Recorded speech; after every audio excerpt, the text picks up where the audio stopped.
Sheet pan meals have become very popular for good reason. They certainly simplify the process of getting a quick, delicious meal on the table.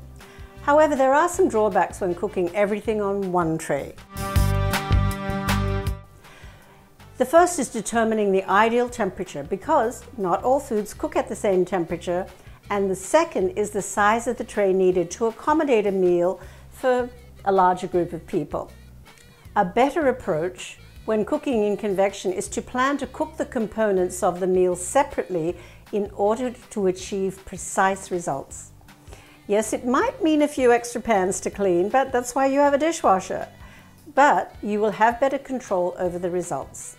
After all, if one of the benefits of convection cooking is the ability to cook on multiple racks at one time, then why not make use of that feature? Here is the cooking plan I used for this easy meal. First, I heat the oven in the convection roast or convection bake mode to 350 degrees.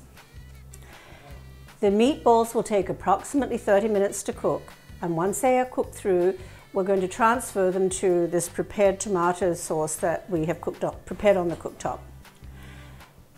The cooking time for the risotto is approximately 20 minutes. So I'll get the meatballs started first, and then I'll add the risotto into the oven after they've cooked for 10 minutes. So they will then both come out of the oven at the same time. I'll wait another 10 minutes before adding in the zucchini medley, and this is why.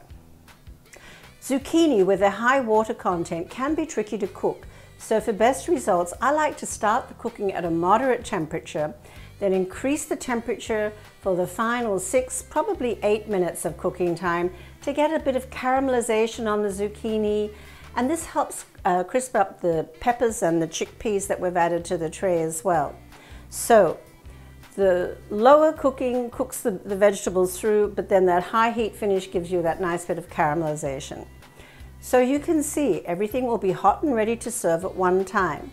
Even though the meatballs and Orzo risotto came out of the oven first, the meatballs stay warm in the sauce, and you can keep the Orzo covered until ready to serve. The vegetables, well, they are cooked to perfection. Hi, I'm Larissa, your convection enthusiast. Convection cooking can make you a better cook. Check out my videos, and I think you'll find that you'll do really, really well. And please like and subscribe.